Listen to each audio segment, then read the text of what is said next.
tonight's episode, Bed of Scorpions. Hello and welcome to episode 2 of Huntsville Utilities Television, HUTV. I am Todd, joined as always by the Bonnie to my Clyde and the Jekyll to my Hyde, Amanda. Hello, everybody. We've got a lot to talk about today, but before we dive into it, we of course want to thank this week's sponsor. And here with this week's sponsor is the life-size cardboard cutout of our president and CEO, Wes Kelly. This week's episode of HUTV is sponsored by Mismatched Container Lids. Either you have too many lids and not enough containers, or too many containers and not enough lids. Either way, you've got Mismatched Container Lids. Thank you, Flat Wes. Like I said, let's dive right into everything. Amanda, I don't know about your house, but at my house, we recently got our utility bill, and it was quite a bit higher than usual. Yeah, ours was higher, but you got to remember it's been cold. It has been a lot colder, and we know that you guys are getting your bills right now too, and we pay the same rates as you guys do. We don't get any kind of discount for being employees, so sometimes we get a little frustrated by what we see on our bills. We don't even give a discount to the mayor. That's true. Nobody gets a discount. And so that brings us to this week's topic. It's what everybody's talking about, why your bill may be higher than you expected, and what may have caused it. Nothing impacts your energy costs more than the outside temperature. The hotter or colder that the outside air is, the more your heating or cooling system is going to have to work to maintain whatever you've got your thermostat set for. This is true. This is true. So, for example, if it's 32 degrees outside and you've got your thermostat set for 72, well, your heating system's going to have to work a lot harder to get it up to 72 as opposed to if it was only 62 degrees outside. I want to interject in here. 72 is not the magical number, though. We're supposed to be setting it to 67 when it's winter. That way our heating and cooling, heating system doesn't have to work as hard. That's correct. Now, we want to say, though, that if 67 is just too cold for you, if you're uncomfortable at 67, well, okay, set it to a temperature that you're comfortable at. Right. But just know, for every degree you bump that up, you're going to be using more energy, and that's going to increase your utility costs. Now, there's a simple way to determine how much of an impact the weather has had on your energy usage during whatever billing cycle you've just received a bill for. And it's right on your bill. It's right there on your bill, and we're going to show it to you right now. This is a sample bill. It's one we use for demonstration purposes to show people, look, here's where you can find certain information on your bill. There's no personal information on this. Yeah, it's not my bill this time. Yeah, we learned that the hard way. And nobody paid my utility bill. We gave it a shot. But if you see this number right here, that is the degree day number. Now, that begs the question, what are degree days? Well, if you stick with me here for a little bit, I'm going to explain. There is a little bit of math involved, but in the end, this number is really a type of reference. Yep. Higher the number is, the more your energy consumption probably was. Exactly. So let's start with how we figure out that degree days number. Now, as Amanda was saying a few minutes ago, 67 is a temperature that they recommend you set your thermostat to keep your utility costs kind of in check. Now, there's a reason for that. That's because 65 is considered the average temperature at which your heating and cooling system is not really going to have to work that hard. Right. If it's 65 outside, then inside, it's not just going to have to, work as hard to maintain your house at the temperature you want. Now, remember that number, 65. What we did, we went back and looked at the high temperature for every day in December. And let's use a couple of examples here. On Christmas Day, the high temperature was only 32. And no snow, so I stayed inside. Yeah. On December 9th, the temperature was twice that. The high temperature of the day was 64. It was perfect. Oh, I loved it. It was great. So here is a calendar that shows the high temperature for every day in December. Now, your billing cycle may not have started on December 1st and ended on the last day of the month. The billing cycles are shift a little bit, but it gives us a 30-day window to work with here. Now, Let's take if you take the high temperature for any of those days, well, for all of those days actually, and you compare that to 65. Again, let's go back to the Christmas Day example. On Christmas Day, the temperature only got up to 32. Subtract 32 from 65, and Amanda, what do you get? 33. 33. So the degree day number for Christmas Day was 33.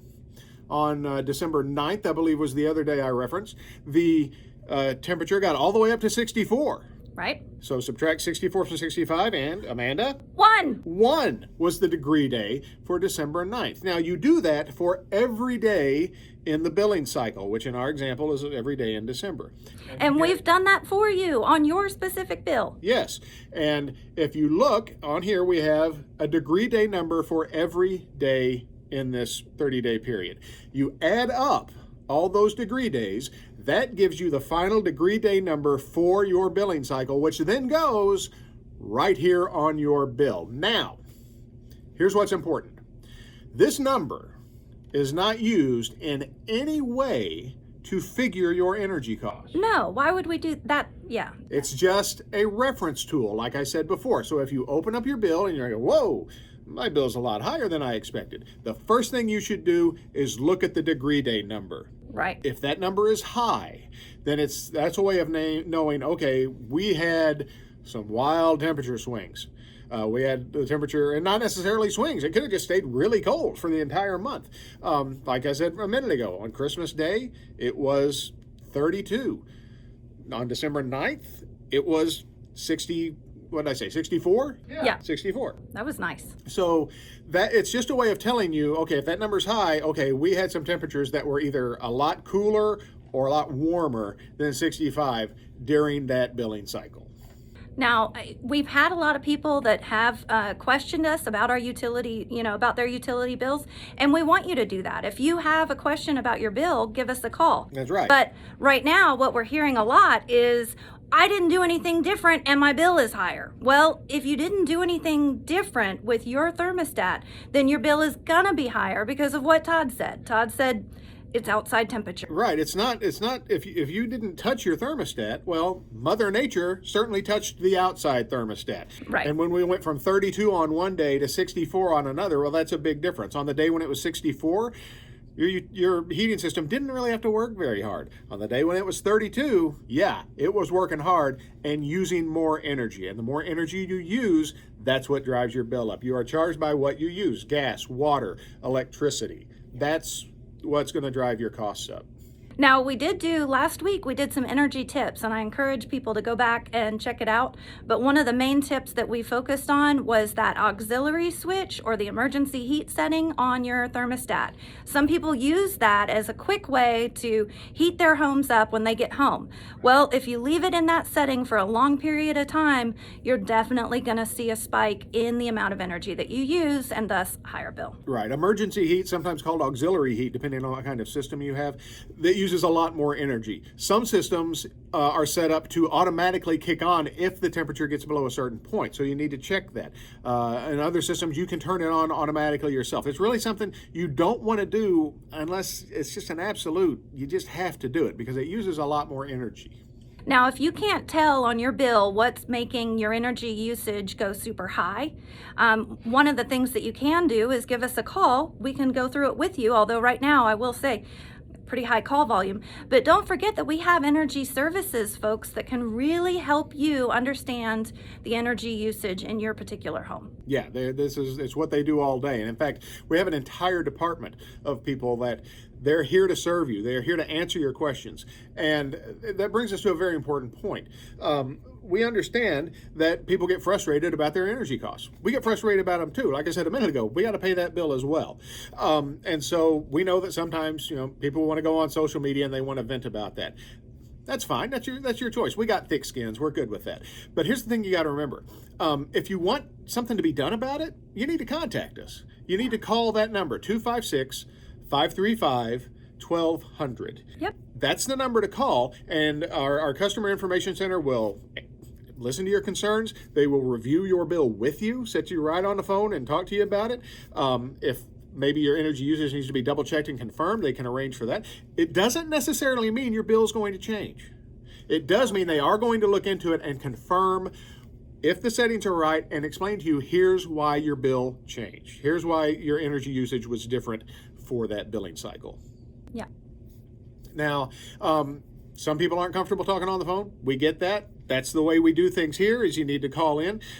We do sometimes see that people post on social media about it. Here's the thing. If you want us to see it, you need to tag us. Yep. And let us know. If you tag us about it, we may be able to, get customer information. It'd be a lot quicker if you just call them, though. 256-535-1200 is the quickest way to do it, even though, as Amanda said, they are experiencing high volumes of calls right now. But my point is this. If you want to vent about it on social media, that's fine. But if you want something done about it, you got to contact us. We hope you find that information helpful. And, like I said, Amanda and I said, we are here to help. And speaking of comments, we've seen a lot of comments that have come in over the past week. And you know what that means, Amanda? That we get to see Caitlin. That's right. It's time for the triumphant return of comments, questions. Caitlin. What's up, everybody? Oh, we're glad to have you back. We hope you enjoyed the hiatus that we had from the show for a while. It was a nice break, good time to rest, but I am glad to be back. All right, we're glad to have you back. So why don't you tell us some of the things you've seen on the interwebs since last we spoke? Yeah, sure thing. So just kind of recap some things that we have been posting about. Let's see. On Tuesday evening, we did experience a power outage in Meridianville that a few of you did comment on. Just to follow up on that, the outage was caused by a car accident. A vehicle unfortunately struck the pole along Moores Mill Road near Charlie Patterson Road. Fortunately, that pole sustained minimal damage, so our crews were able to restore that power to most customers within an hour, but there were some people that did experience a longer outage. Also, this month we announced that the processing fee for paying with a credit card for your bill has dropped from $250 to $185. And some of you wanted to know why, and that is because we renewed our agreement with the vendor, and through that new agreement, we were able to have that price dropped, which is awesome. And then finally, a lot of you guys liked a picture of one of our water crew members, Landon, that was taken while he was trying to fix a broken line. So let's read out a few of these comments. First person's name. I am sorry if I butcher this. Actually, there may be a couple people's names I butcher. Giuseppe? Yeah, that would be it. Okay. He said, that's a good one, LT. I think LT is referring to Landon. Following in your pop's footsteps, which is pretty cool. FT, good people, and better workers. Not sure what FT stands for, but he says, good people and better workers. We appreciate that. Thank you, sir. Anna says, shivers. Thank you for your service. We need water. Yes, Anna, we do. It is very vital. So we are very thankful for our crew workers like Landon, who keeps our water running. They're out there, whether it's hot, cold. Yeah. Yep. Raining, yeah. And they're always wet. The water people are always. They don't mind the rain so much. So the next comment on that same picture, told y'all we had a few. OC. We're gonna go with OC. I like that. Just a nickname. Anyway, very good people, and all capital letters. Thank you, OC. We agree. They are some very good people. Well, see, now here's what I'm wondering, because this is a person who comments on a lot, has a lot of good things to say. He's one of our biggest fans, and we appreciate it. I just always assumed it was OC Renner. Maybe it's OC, though. I don't know. When you said that, I thought, well, because the C isn't capitalized. I don't know. If you're out there, let us know. Is it OC? Is it OC? Because we want to make sure we say your name right. Yeah. All right, next comment from Kurt. Kind of a funny comment. He said, looks like you found a whale, just because the stream was like straight up in the air, kind of like from a whale's blowhole. And then the last comment from Brad, he said, attaboy, Landon, you equal the man. So, way to go, Landon. Thank you so much for your work out in the field and for getting those people's water back on. And thanks to whoever took the picture. Yes. I don't know. I don't remember who took the picture, but thank you for that. Yes. So we do appreciate it when you send those kind of pictures in to us. So just to remember and remind you guys, if you have a comment, if you have a question, please send it our way, because we love to look into these things for you, because a lot of times we learn things ourselves. So yeah, you got a comment, you got a question, even on something that we are not talking about today in this video, you can post it on this video, you can send us a direct message. There are multiple ways to get a hold of us. We'd love to hear from you. And it doesn't mean you'll have to wait till the next episode to get your answer. We'll go ahead and answer it. But we'll also, if we think it's something other people might want to know about, we'll answer it here on the show as well. So thank you for that, Caitlin. Now it's time for today's birthday shout out.